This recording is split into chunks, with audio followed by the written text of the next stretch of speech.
Možno ste u nás už počuli, že chceme zrušiť chov zvierat a ich pastvu.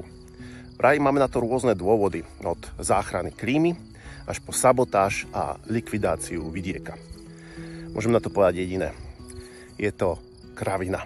A v skutočnosti je to úplne naopak. Veľkú časť mojej vedeckej kariéry som sa zaoberal práve ekológiou nelesných spoločenstiev a preto asi neprekvapí, že som naopak veľkým zástancom a podporovateľom chovu a pasty zvierat. Túto podporu som sa snažil samozrejme preniesť aj do politiky, pretože si myslím, že pastva zvierat je nenahraditeľná a kľúčová. A mám na to 3 dobré dôvody.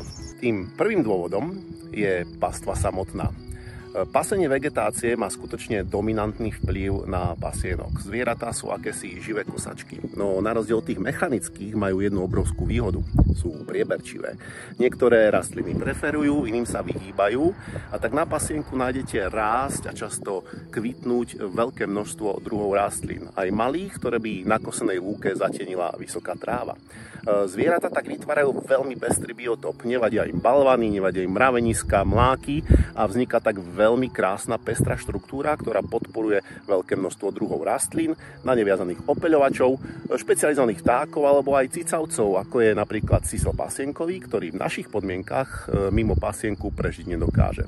Dôvodom číslo 2 je veľmi špecifická záležitosť. Obnažený substrát.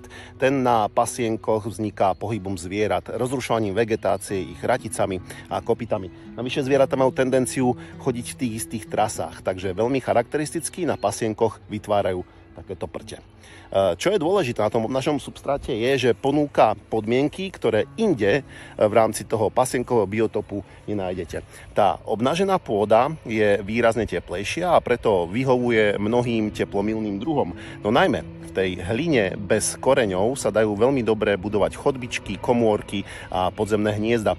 A to využíva celá škála samotárskych včiel a teplomilných špecializovaných druhov viazaných na pasienky. Tretí dôvod, prečo sú pasienky nenahraditeľné, súvisí tak trošku paradoxne s trusom zvierat. Ten je neoddeliteľnou súčasťou každého pasienka, no ani zďaleka to nepredstavuje nejaký problém alebo odpad. V skutočnosti je trus veľmi bohatý na živiny, uhlík a teda je aj dôležitým hnojivom pre pasienkový ekosystém. Viaže sa na neho veľmi široká škála tzv. Koprofágnych alebo trusom sa živiacich druhov, ktoré majú tendenciu trus z povrchu pôdy zahrabávať hlbšie do zeme. Tým sa dostávajú nielen živiny, ale aj uhlík do hlbších pôdnych horizontov a dokážu tu byť veľmi efektívne naviazané v podobe čerstvého humusu. Takto dobre štrukturovaný pasienok s množstvom pasúcich sa zvierat a chrobákov či múch, ktoré sa živia ich trusom, je tak dôležitý nielen pre podporu biodiverzity, ale aj na zachytávanie uhlíka. A to vieme, že má svoj význam v boji s klimatickou krízou. Pastva zvierat je pre slovenskú prírodu a krajinu skutočne nenahraditeľná. Bez nej by táto krásna, kultúrna, otvorená krajina jednoducho zanikla. Ako vravia moji priatelia z Brozu, pasenie je spása a ja sa s týmto ich výrokom naplno stotožňujem. Ako vravím, podporu pasenia sa snažím presadiť aj v politike. Ak vznikli nejaké pochybnosti, tak to bolo preto, že som hľadal cestu, ako presunúť zvieratá z uzavretých intenzívnych veľkochovov späť na pasienky a do krajiny, kde plnia svoju nezastupiteľnú funkciu. Extenzívnu pastvu zvierat vo voľnej krajine som presadzoval ako vhodný nástroj na obnovu prírody, podporu opeľovačov, ale aj pre spoločnú poľnohospodárskú politiku, najmä vo väzbe na pasienkové lesy.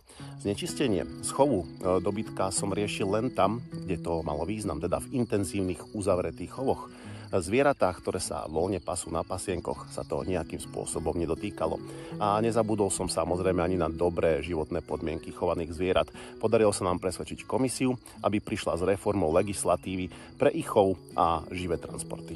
S výpočtom unikátnych vlastností pasienkov by sa samozrejme dalo ešte dlho pokračovať. Sú to jedinečné ekosystémy úzko prepojené s pastvou zvierat.